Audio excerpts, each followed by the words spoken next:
Hello friends, नमस्कार। कैसे हैं आप सभी? होप सो अच्छे होंगे और आपकी प्रिपरेशन भी काफ़ी बेहतर चल रही होगी। तो जो लोग भी टीआरई 4.0 में अपीयर होने वाले हैं उनके लिए मैं यही कहूँगी कि अब आप लोगों को पूरी तरह लग जाना है। अब ये नहीं कि कब वैकेंसी आएगी, ये सभी नहीं सोचना है। हमें अब पूरी तरह जो है इस तैयारी के लिए कमर जो है बांध लेनी है। इससे पिछली जो हमारी एक थ्योरी की क्लास हुई थी इंडस वैली सिविलाइजेशन की, हमने उसमें इंडस वैली सिविलाइजेशन के विस्तार के बारे में चर्चा की थी। उसके अतिरिक्त हमने चर्चा की थी कि उसका काल जो यानी कि टाइम पीरियड वगैरह जो था उस पर हमने बात की थी, या उससे रिलेटेड कुछ जो फैक्ट्स थे उन पर चर्चा कर दी थी कि खोज कैसे की गई, नामकरण यानी किन किन नामों से जाना जाता है, ओरिजिन वगैरह, इन सब पे हमने चर्चा कर ली थी। अब दो मुख्य बातें बची थी हमें चर्चा करने की, जिसमें से एक था इंडस वैली सिविलाइजेशन की जो विशेषताएं हैं, यानी कि उसकी जो है क्या क्या मेन फीचर्स हैं उस पर हमें बात करनी है। इसके अतिरिक्त जो चर्चा करनी थी कि आखिर किन वजहों से इंडस वैली सिविलाइजेशन जो है पतन की तरफ बढ़ा, यानी कि डिक्लाइन हुआ, इन दो पर जो है चर्चा करनी थी। इसके अतिरिक्त इंडस वैली सिविलाइजेशन के जितने भी मेजर प्लेसेस हैं और उन प्लेसेस से जो एविडेंस मिले हैं उनकी चर्चा करनी थी, और उससे ही रिलेटेड कुछ फैक्ट्स थे उन पे हमें चर्चा करनी थी।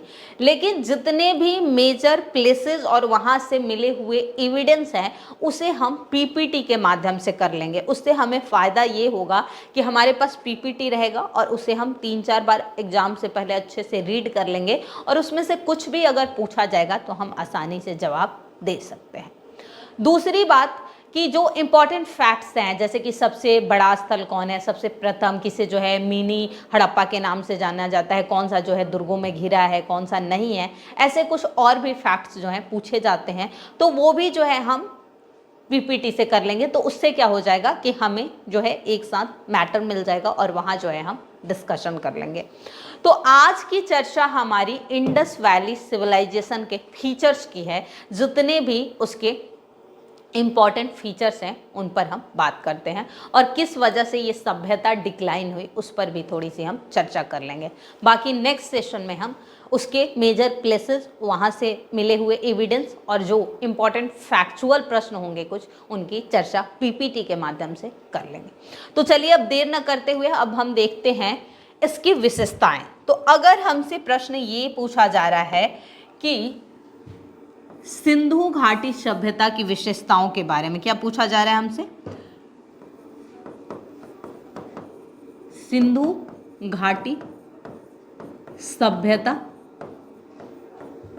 की प्रमुख विशेषताएं।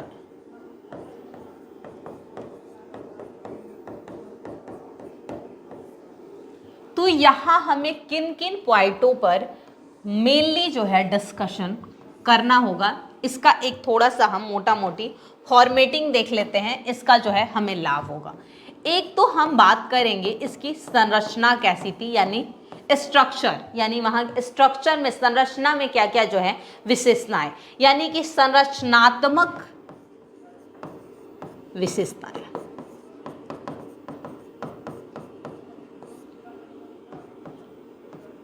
दूसरी हम चर्चा कर लेंगे उसकी राजनीतिक विशेषताएं। तीसरी चर्चा हो जाएगी हमारी धार्मिक विशेषताएं।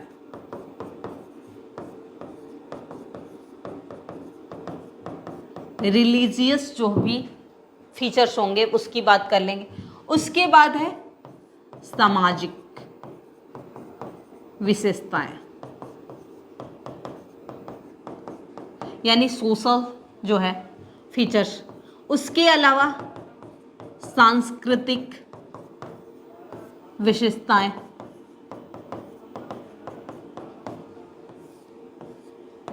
आर्थिक विशेषताएं,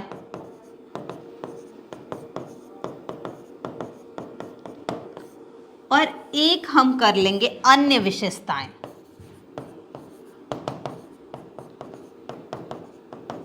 जिसमें हम देखेंगे क्या इन्हें, जैसे कि विज्ञान में कितनी इन्हें रुचि थी, मनोरंजन के लिए ये लोग क्या करते थे, क्या इन्हें गणित का ज्ञान था, इस तरह की कुछ विशेषताओं पर जो है लास्ट में हम बात कर लें।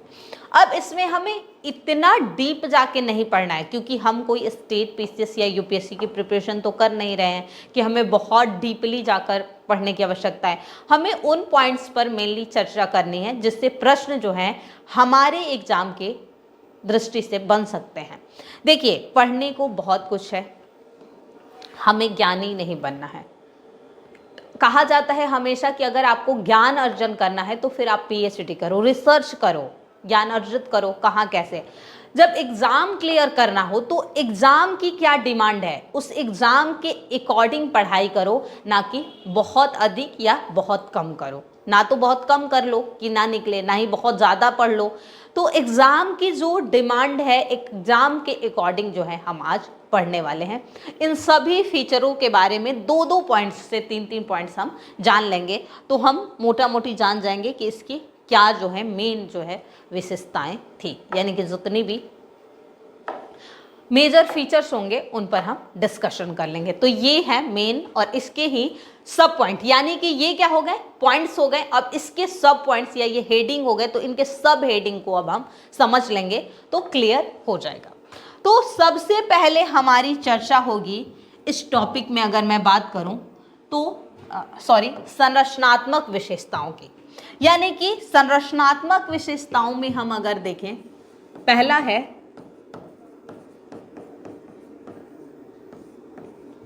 विशेषताएं। तो यहां हमें देखनी है कि ये जो शहर है ये कैसे बसाया गया था सबसे पहले। तो यहां पर जो सबसे पहले हम बात करेंगे नगर नियोजन प्रणाली, यानी कि टाउन प्लानिंग सिस्टम कैसा था यहाँ का शहर जो है। क्योंकि इतना आपको पता है कि इंडस वैली जो है एक शहरी सभ्यता थी, ना कि ग्रामीण। इसके पश्चात यानी जब हम उत्तर संधव में जाते हैं तो धीरे धीरे सभ्यता जो है ग्रामीण की तरफ बदलने लगती है। तो ये बात जो है हमें याद रखनी है।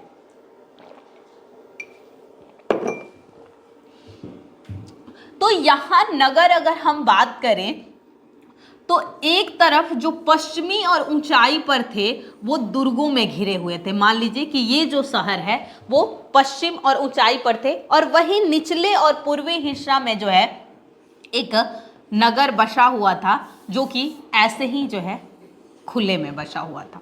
तो ऐसा माना जाता था कि ये जो नगर है यहाँ पर उच्च वर्ग जो थे वहां पर रहते थे, यानी कि उच्च वर्ग के अंतर्गत हम कह सकते हैं जो बनिक थे। क्योंकि ये सभ्यता व्यापार पर आधारित थी, तो यहां बनिक जो है मुख्य थे, या फिर पुरोहित वर्ग जो होगा वो रहता था। ये बात याद रखिएगा। ठीक, ये वाला जो निचला और पूर्वी हिस्सा था, यहां जो कहा जाता है कि साधारण वर्ग के जो है, यानी कि इसमें कृषक भी था, श्रमिक भी था, शिल्पकार भी था, ये सभी लोग जो है थे।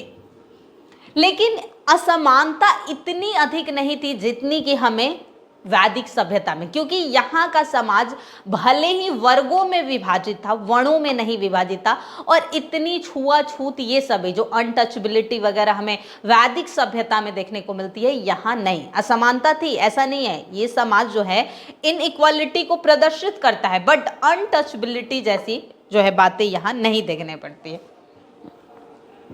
एक यहाँ पर अपवाद है जिसे आप याद रखिएगा। एक्सेप्शन ये है कि गुजरात का धौलावीरा एकमात्र ऐसा शहर था जहां ये नगर जो है 3 भागों में विभाजित थी, यानी कि यहाँ एक बिचला हिस्सा भी था, यानी यहाँ उच्च वर्ग, यहाँ मध्य वर्ग और यहाँ निम्न वर्ग रहते थे। ये बात, जो मध्य वर्ग में थे वो जो है कृषक थे, जबकि श्रमिक और शिल्पकार वगैरह निम्न वर्ग में, वहां ये निम्न है। ठीक है,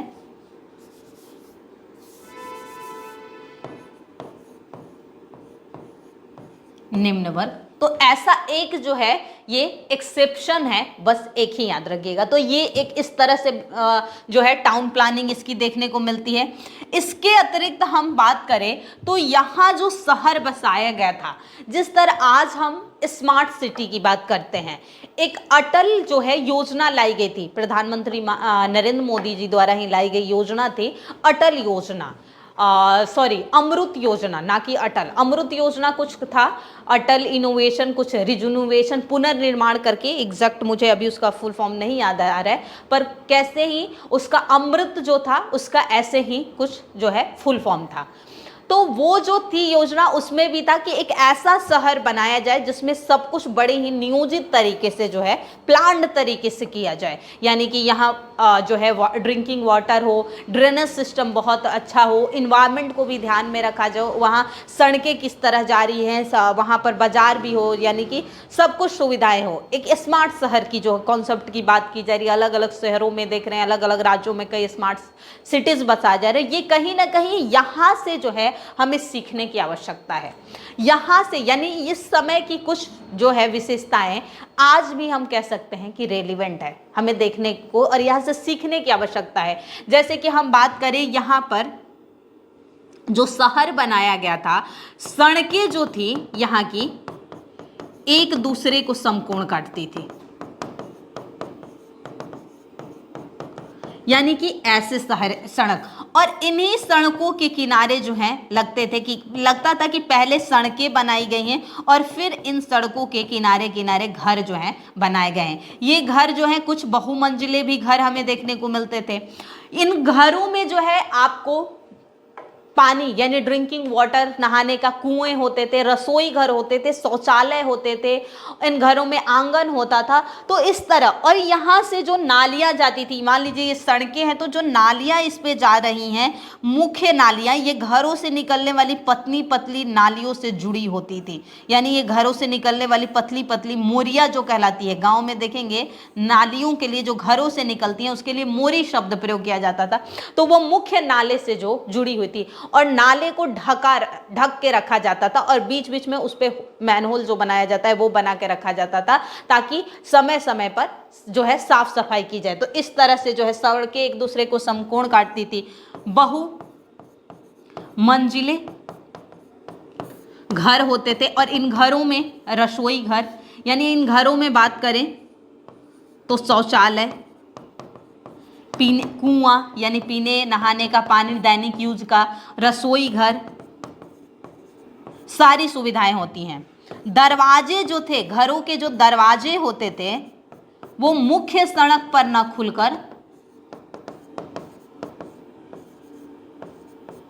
खुलकर गली की तरफ। ये क्यों किया गया था ऐसा? क्योंकि इससे क्या होगा, गली की तरफ करने से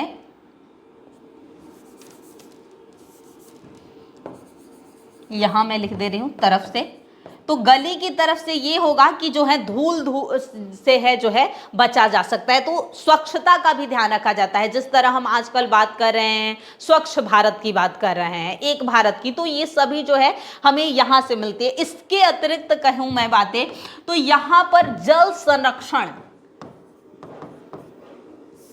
क्या देखने को हमें मिलता है, वाटर कंजर्वेशन, संरक्षण। उसके बाद वर्षा जल संचय, यानी कि जो रेन हार्वेस्टिंग जो होता है वो, उसके अलावा जो कह सकते हैं आपको सिंचाई प्रणाली, व्यवस्थित सिंचाई प्रणाली भी मिलती है।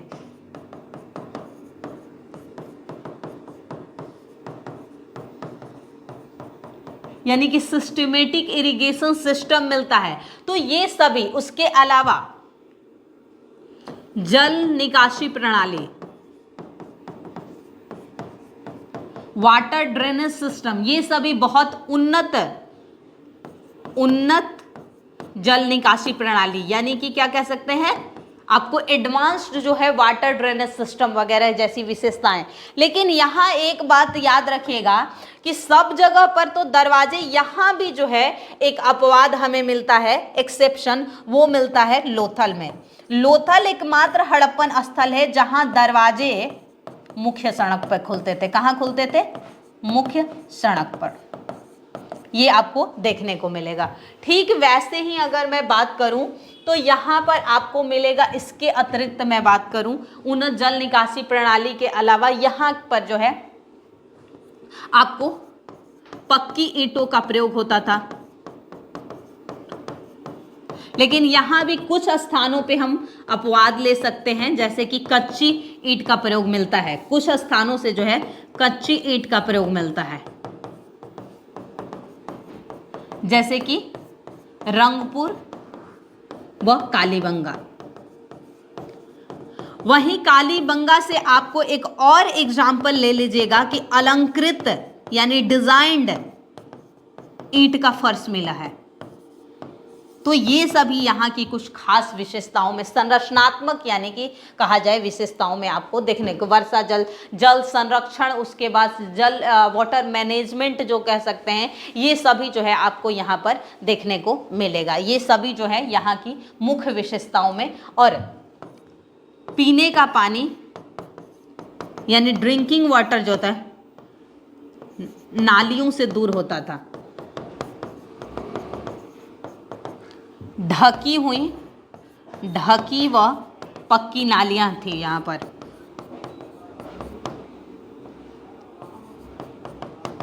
और सफाई के लिए मैनहोल भी थे इसमें, यहाँ पर आपको देखने को मिलेगा। और ये पक्की जो नालियों में प्रयोग होता था तो कैसे? चूना पत्थर व जिप्सम का, ताकि जो है रिसाव ना हो सके। किस लिए? रिसाव रोकने के लिए, क्योंकि रिसाव होगा तो जो ड्रिंकिंग वाटर है वो क्या हो जाएगा? गंदा हो जाएगा, जिससे बीमारियां फैले। तो पीने का पानी एक तो दूर रहा जाता था और ढकी और पक्की नालियां रखी जाती थी ताकि पीने का पानी जो है बीमारियां किसी तरह की ना फैले बीच बीच में। और नालियों को जो है, ये जो नालियां होती थी तो घरों से निकलने वाली छोटी छोटी नालियां,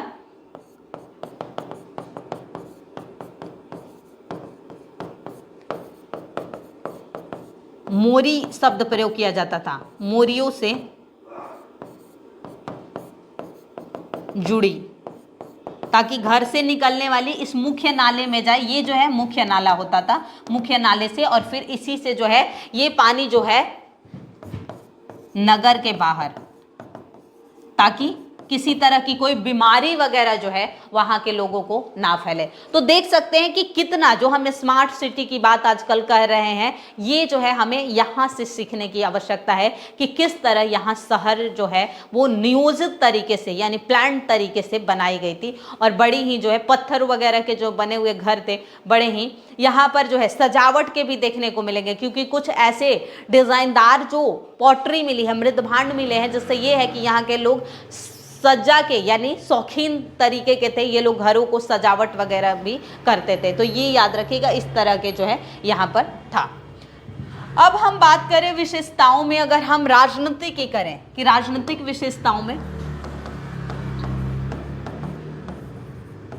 तो राजनीतिक में मैं साफ साफ कह सकती हूं कि राजनीतिक स्वरूप तो था, किंतु आज की तरह स्पष्ट नहीं। वैसे यहां पर जो है राजतंत्रात्मक कह सकते हैं व्यवस्था ही देखने को मिलती थी। क्या मिलती थी? राजतंत्रात्मक व्यवस्था देखने को मिलती थी। जो क्या बोलते हैं प्रशासन था व्यापारी वर्ग के हाथ में।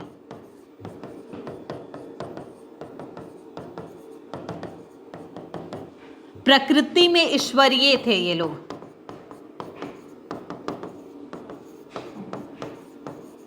यानी कि जो डिवाइन थ्योरी हम कहते हैं वो जो थे ये लोग थे डिवाइन इन नेचर। तो वो प्रकृति में ईश्वरीय थे, या कह सकते हैं यहां पर जो है केंद्रीकृत शासन प्रणाली आपको देखने को मिलेगी। तो ये जो है कुछ आपको मिलेगी। यहाँ पर राजनीतिक स्वरूप था, किंतु आज की तरह या अन्य समय की तरह जो है स्पष्ट नहीं हमें पता चलता है कि किस तरह का था, लेकिन राजनीतिक स्वरूप था। जनतंत्रात्मक व्यवस्था थी, प्रशासन जो है व्यापारी के हाथों में मुख्य रूप में, जो वणिक वर्ग था, प्रकृति में ईश्वरीय थे, केंद्रीकृत शासन प्रणाली। तो ये जो है राजनीतिक विशेषताएं थी। वहीं हम अगर बात करें इनकी सामाजिक, तो सामाजिक में हम कह सकते हैं कि ये जो समय काल था, यहां पर जो है परिवार एक साथ रहते थे, यानी कि न्यूक्लियर परिवार जो नहीं है, आपको ज्वाइंट परिवार का कॉन्सेप्ट मिलेगा। तो यहां पर हम कह सकते हैं एक तो मातृ प्रधान समाज था। कैसा समाज कौन था? मातृ प्रधान समाज था।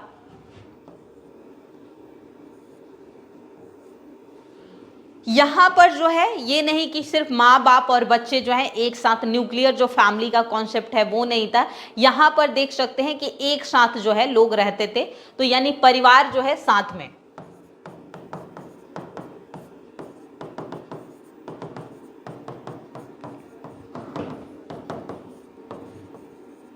फैमिली का कॉन्सेप्ट यहां पर देखने को मिलता है।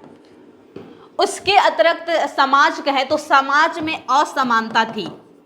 ऐसा नहीं था, भले ही यहां पर अछूत नहीं था, अगर कहा जाए अछूत जैसी बात नहीं थी, लेकिन यहां पर आपको असमानता थी। और ये असमानता हमें कई तरह से देखने को मिलती है। एक तो जो यहां का नगर नियोजन था, नगर नियोजन प्रणाली जो थी, इससे भी हमें असमानता प्राप्त चलता है कि एक जो है किलों के अंदर रहते हैं, लेकिन जो नगरों में किले फोर्ट बनाए गए थे, ये चोर डकैतों के लिए नहीं बनाए गए थे, जानवरों से सुरक्षा के लिए ये फोर्ट निर्माण किए गए थे। यहाँ पर जो है चोरी डकैती से जो है या युद्ध से जो है नहीं बनाए गए थे, लेकिन फिर भी वो असमानता को दिखाती है। दूसरा, यहाँ पर जो कब्रों में लोगों के साथ जो सामान मिले, यानी कि कुछ लोगों के साथ तांबे के, कांसे के बर्तन मिले, वहीं कुछ लोगों के साथ मिट्टी के बर्तन मिले, तो ये सभी कहीं ना कहीं उस समाज की असमानता को जो है दिखाता है। तो समाज में असमानता कह सकते हैं कि थी, ऐसा नहीं था कि समाज जो है वो इस तरह का था। तो ये सभी बात अगर हम सामाजिक रूप से देखे जाए तो मातृ प्रधान समाज था, परिवार एक साथ रहता था। उसके अलावा असमानता जो है हमें समाज में नजर आती थी। ऐसा नहीं कह सकते हैं कि सामाजिक जो था, समाज में हम कह सकते हैं वर्ण विभाजन नहीं,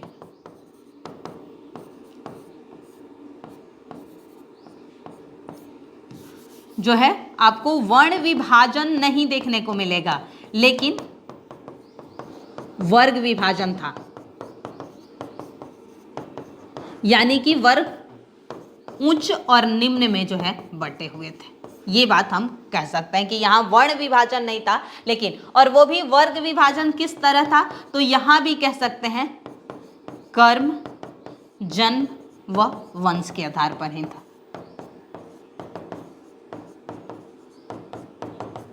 वर्ण विभाजन जो है हमें वैदिक सिविलाइजेशन में जो है जाकर, तो ये सभी कुछ बातें आपको सामाजिक में देखने को मिलेगी। ठीक वही हम धार्मिक की बात करें कि इस समय धार्मिक जो है स्वरूप कैसा था,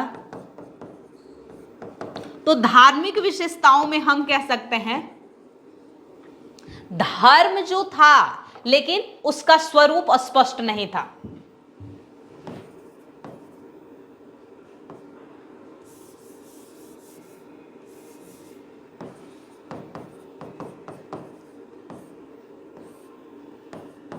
स्वरूप अस्पष्ट नहीं।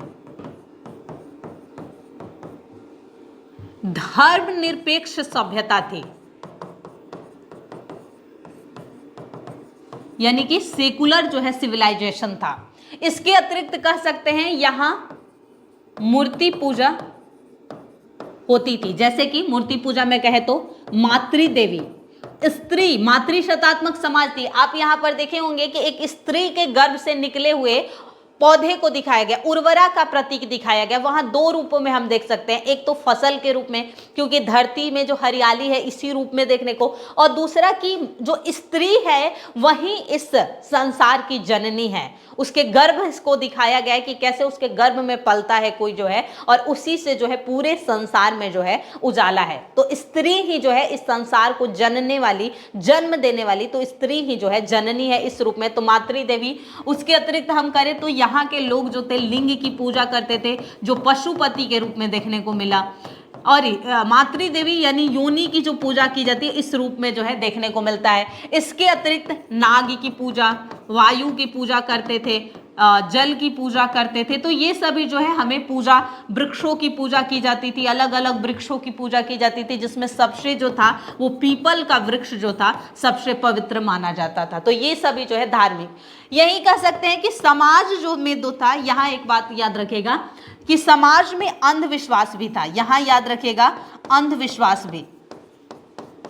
क्यों? क्योंकि लोग जो है ताबीज पहनते थे, और ताबीज का कॉन्सेप्ट क्या है कि भूत प्रेत होता है तभी तो ताबीज पहना जाता है, तो कई मृतकों के साथ पहने हुए ताबीज मिले, तो जो है समाज में अंधविश्वास को भी दिखाता है कि समाज जो है अंधविश्वास में मानता था, तो ये बात याद रखिएगा। इसके अतिरिक्त यहाँ जो है लोग पुनर्जन्म में विश्वास, और ये कैसे मानते थे कि पुनर्जन्म में विश्वास करते हैं, क्योंकि मृतकों के साथ पशु व अन्य वस्तुओं का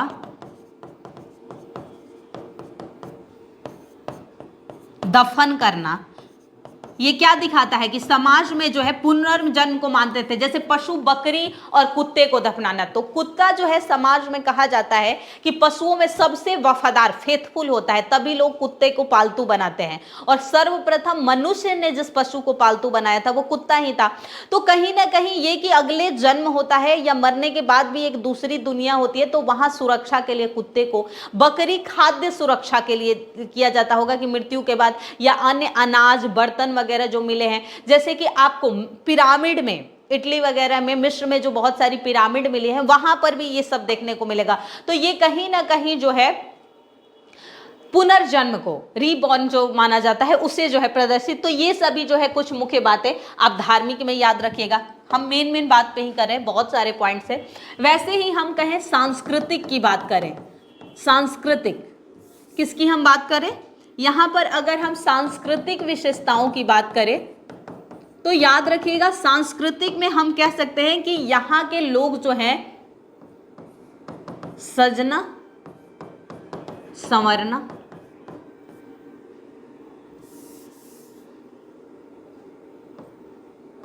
यानी कि सजने संवरने के शौकीन थे।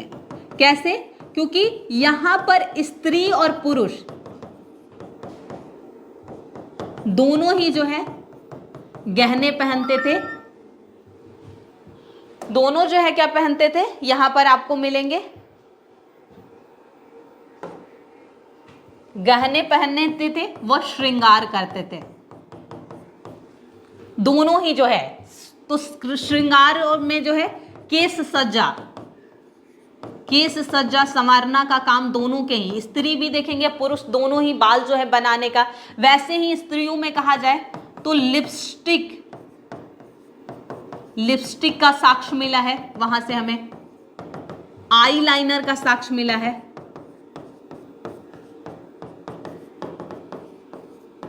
वैनिटी बॉक्स यानी कि श्रृंगार बॉक्स का साक्ष्य मिला है। ये सभी जो है श्रृंगार बॉक्स के, मनके बनाने का कारखाना, ये रंगपुर से आपको मिलता है। यानी कि जो गले में बड़े बड़े मोती के माला पहने जाते हैं मन के, इसके अलावा आप देखते हैं कि यहाँ पर आपको जो है मनके बनाने के मिलते हैं रंगपुर से कारखाने। तो ये सभी जो है समाज में श्रृंगार वगैरह को जो है सांस्कृतिक आयोजन भी कह सकते हैं, आयोजन, जैसे कि पशु लड़ाना, पशु पक्षी, पक्षियों को लड़ाना, ये किसके लिए किया जाता था? मनोरंजन के लिए। किसके लिए? मनोरंजन के लिए। और ये वर्तमान में भी प्रासंगिक है, जैसे कि तमिलनाडु का जल्लीकट्टू जो है, कर्नाटक में जो है भैंसा दौड़ जो होता है कंबाला कहलाता है। वैसे ही नॉर्थ ईस्ट में देख जाएंगे तो कई जनजातियों, उड़ीसा में कई जनजातीय समूह है जो आज भी कबूतर को लड़ाते हैं, मुर्गा मुर्गी को, तीतर। तो ऐसे जो है ये सभी मनोरंजन के लिए ये सब, तो ये सभी जो है याद रखिएगा, सांस्कृतिक भी जो है ये किया करते थे। बहुत जगह से हमें जो है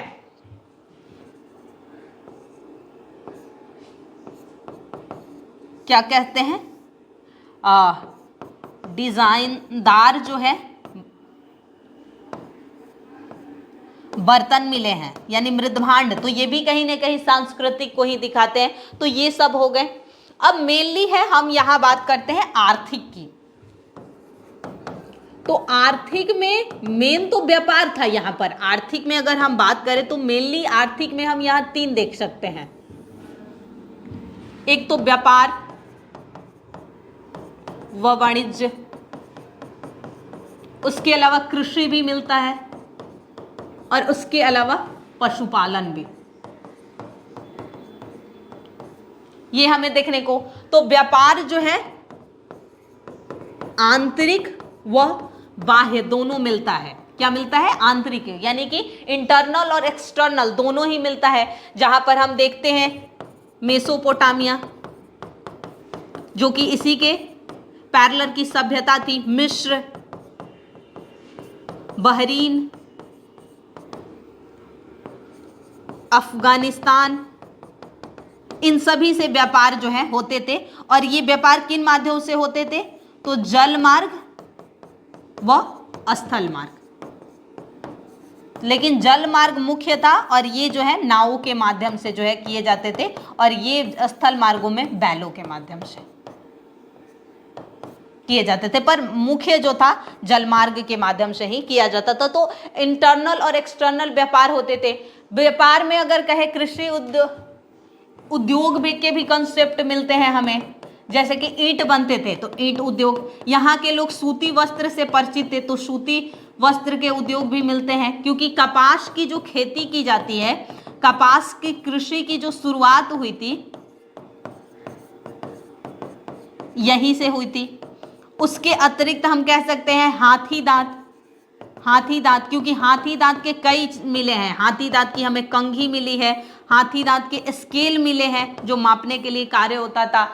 धातु के भी हमें उद्योगों में हम धातु की भी बात कर सकते हैं, क्योंकि तांबा, कांस्य, इन सब से तो परिचित थे। तो तांबे की हमें दर्पण मिली है, तो ये सभी, कांस्य की जो है नर्तकी मिली है, तो ये सभी जो है क्या है? उद्योग है। बैल मिला है कांस्य का कालीबंगा से, तो ये सभी जो है। ईंट भी देखिए सूती वस्त्र का प्रयोग करते थे, सूती के साथ साथ लोग ऊनी वस्त्र का करते थे। उसके अलावा हम कह सकते हैं डिजाइन वाला, डिजाइन किया होता था, क्योंकि एक बाबा मिले हैं, कहाँ से? मोहनजोदड़ो से। मोहनजोदड़ो से जो है एक बाबा शॉल लिए मिले हैं। क्या मिले हैं? एक बाबा जो है वो शॉल लिए मिले हैं, जो कि डिजाइनदार शॉल का प्रतीक है कि वहां पर लोग जो है डिजाइनदार भी वस्त्र, तो ये सभी हो गया। पशुपालन के भी मिले ही हैं कि यहाँ पे लोग जो है कुत्ता, बकरी, इन सबको पालते थे। यहाँ पर मुख्य रूप से कुत्ता और बकरी को, और अन्य पशुओं का भी मुहरों पे अंकन मिलता है। मुहरों पे जो है हमें अन्य पशुओं का भी अंकन वहां पर मिलता है। ठीक वहीं कृषि, कृषि में धान, कपास, जौ, चना, इन सब की कृषि की जाती थी। और कृषि अधिशेष भी होता था, यानी बचता था, इतना कृषि हो जाता था कि कृषि खेत से बाद जो है अनाज बचता था, अधिशेष।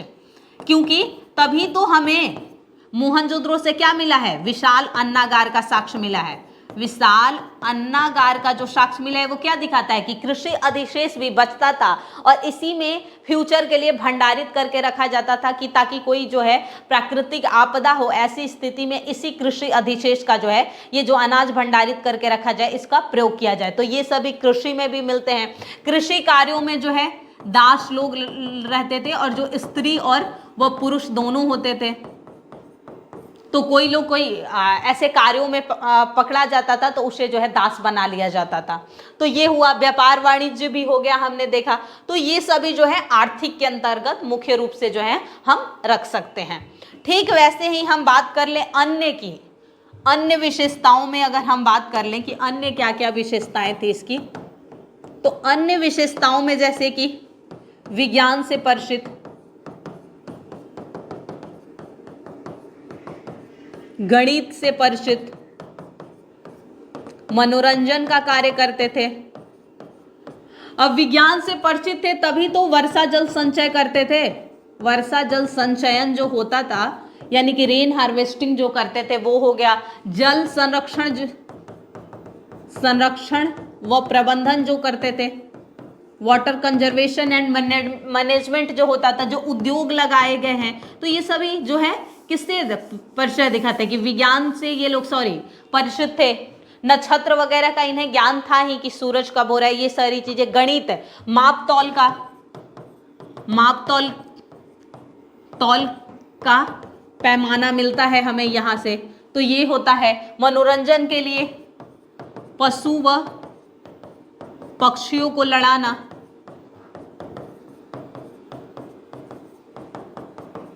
जो आज कहीं ना कहीं आज भी हमें रेलिवेंट देखने को मिलता है। अगर वर्तमान की बात करें, वर्तमान में तो तमिलनाडु में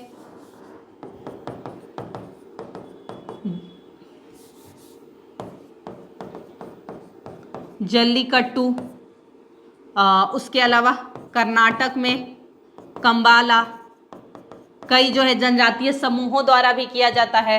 तो ये सभी जो है हमें देखने को मिलेगा। तो ये सभी अन्य, मनके बनाना, मुहरे बनाना, अलग अलग तरह के वृत्ताकार, आयताकार, वर्गाकार, इस तरह के इन मुहरों पे पशुओं का अंकन, और ये प्रयोग किसके लिए होता था? मुहरे व्यापार में सील लगाने के रूप में इस पे अलग अलग मुहरों पे अगर पशुओं की बात करें तो आपको हिरण, बाघ, हाथी, गेंडा, ये सभी जो है आपको भैंसा, ये सभी मिलेंगे। मुहरों पे जो जानवर नहीं मिलते थे तो याद रखिएगा गाय, शेर व घोड़ा नहीं, क्योंकि घोड़े से तो ये लोग परिचित नहीं, यानी पालतू नहीं बनाते थे। तो मुहरों का प्रयोग किसके लिए होता था? व्यापार, अलग अलग तरह के, जिसमें मुहरों पर सबसे पवित्र जो पशु था, वो था कुबड़ वाला बैल, और सर्वाधिक जो मिलता था वो एक श्रृंगी पशु, जो कि किस नाम से जाना जाता है? यूनिकॉर्न कहलाता है। तो वो याद रखिएगा। ये सभी जो है अन्य विशेषताओं के अंतर्गत हम रख सकते हैं। तो ये सभी जो है मुख्य बातें हमें याद रखनी है। अब हमें यहाँ पर थोड़ा सा और जानना है कि किस कारण से जो है ये सभ्यता डिक्लाइन हो गई। तो एक संस्कृति को बनने में बहुत लंबा टाइम लगता है, लेकिन कुछ कारणों से जो है वो सभ्यता धीरे धीरे जो है पतन हो जाती है। जबकि एक रीति रिवाज को जो है, जो रिचुअल्स हैं, उसे बनने में जितना टाइम लगता है उससे कई गुना टाइम जो है उसे समाप्त करने में लगता है। तो यहाँ अगर हम पतन के कारणों की बात करें, किन कारणों से पतन के कारण, तो दो कारण माने जाते हैं, एक आकस्मिक कारण और एक जो है प्राकृतिक कारण जो मान लिया जाए। तो आकस्मिक कारण बस सुन लीजिए कि ऐसा कहा जाता है कि कहीं ना कहीं आर्यों का जो आगमन हुआ और आर्यों के आक्रमण की वजह से जो है ये सभ्यता डिक्लाइन हुई। लेकिन इस सवाल को लेकर आज भी जो है याद रखिएगा इतिहासकारों के बीच मतभेद है। क्यों? क्योंकि ऐसा कहा जाता है कि जो इतिहासकार थे इस बात को अभी तक साबित नहीं कर पाए हैं, क्योंकि उनके बीच ही है कि आर्य मुख्य रूप से थे क्या आर्य कोई जो है स्रोतों में उल्लेख मिलता है कि ये भारत के ही मूल रूप से जो द्रविड़ लोग हैं वही आर्य कहलाए। कुछ है कि ये लोग ईरान उत्तर पश्चिम से होते हुए भारत में आए थे। और जो घोड़े की अस्थि का साक्ष्य सुरकोटदा से मिलता है वो यही दिखाता है कि कहीं कोई बाहरी आक्रमण हुआ था और उसी बाहरी आक्रमण में, क्योंकि घोड़ा सबसे उपयोगी जानवर माना जाता है, तो उसी में कोई घोड़े की मृत्यु हुई होगी और उसकी अस्थि जो है सुरकोटदा से मिली है, क्योंकि सिंधु घाटी के लोग जो है घोड़े से परिचित नहीं थे। तो एक कारण ये माना जाता है, लेकिन इस कारण पे आज भी जो है इतिहासकारों में विवाद है। लेकिन अन्य कारणों में अगर हम देखें जिन कारणों से माना जाता है कि ये सभ्यता जो है डिक्लाइन हुआ, उसमें से प्राकृतिक आपदा, प्राकृतिक जो है आपदा, जो नेचुरल डिजास्टर है उसकी वजह से जो है ये सभ्यता जो है ये डिक्लाइन हुआ धीरे धीरे। जैसे कि कह सकते हैं बाढ़ आया होगा, सूखा आया होगा, इस वजह से क्या होगा, ये शहर जो है बाढ़ की वजह से कुछ बीमारियां फैल गई होंगी, सूखे की वजह से जो है खान पान की दिक्कत हो गई होगी, तो इस वजह से डिक्लाइन हुआ होगा। या कृषि अधिशेष में कमी आ गई होगी, कृषि अधिशेष में कमी, यानी कि जो जमा करके रखा गया था होगा वो खत्म होने लगा होगा।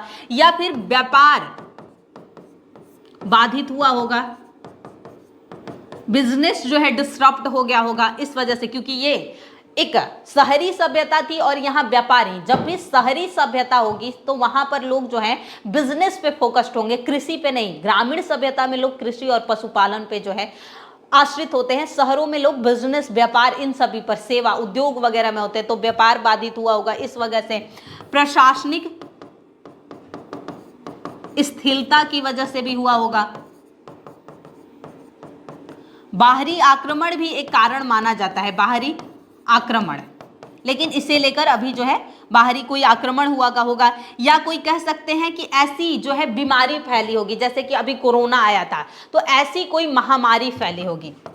महामारी क्या होती है, किसी विशेष क्षेत्र में कुछ ही समय काल में बहुत सारे ऐसे लोगों की मृत्यु का हो जाना है और एकदम से उस क्षेत्र में, तो वो महामारी, कोई भी ऐसी बीमारी आई होगी, कह सकते हैं इंडिजीनियस डिजीज आई होगी, जिसकी वजह से जो है ये बीमारी जो है वो सभ्यता धीरे धीरे डिक्लाइन हो गई होगी। तो ये सभी हो सकता है। या राजनीतिक अस्थिरता कह सकते हैं,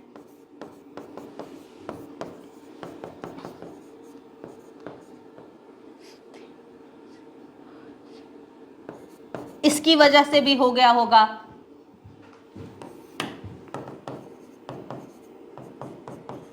आर्थिक व्यवधान हुआ होगा। तो इन सभी वजहों से जो है मुख्य कारणों में माना जाता है कि इन सभी कारणों से जो है ये सभ्यता जो है कहीं ना कहीं जो है डिक्लाइन होगी। जैसे बाढ़ आया तो पूरा क्षेत्र जो है तबाह कर दिया होगा, सूखा आ गया होगा तो लोगों के पास खाने पीने की जो है अनाज की कमी हो जाएगी। इन सभी से क्या हो सकता है, बीमारी भी फैल सकती है, अनाज की कमी भी हो सकती है, लोग पलायन को मजबूर हो सकते हैं। ये सभी वजह जो रही होंगी जिसकी वजह से ये सभ्यता जो है कृषि अधिशेष में कमी, यानी कि जो भंडारित करके विशाल अन्नागार में मोहनजोदड़ो में रखा जाता था उसे। वहीं अगर सामाजिक वाले की मैं बात करूं तो सामाजिक में एक बात याद रखिएगा कि वहां असमानता के साथ साथ कुछ स्रोतों से हमें समाज में जो है समानता भी दिखती थी। जैसे कह सकते हैं धार्मिक में देख लें कि धार्मिक कार्यों के लिए, धार्मिक व सार्वजनिक कार्यों के लिए विशाल अन्नागार भी मिला है वहां पर, स्नानागार।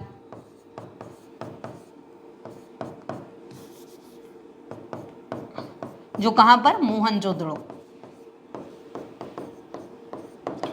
और वहीं सामाजिक में बात करें तो असमानता के साथ साथ हमें कहीं पर से समानता भी नजर आती है। जो विशाल सभागार बना है, यानी लोग एक साथ इकट्ठा होकर, एक साथ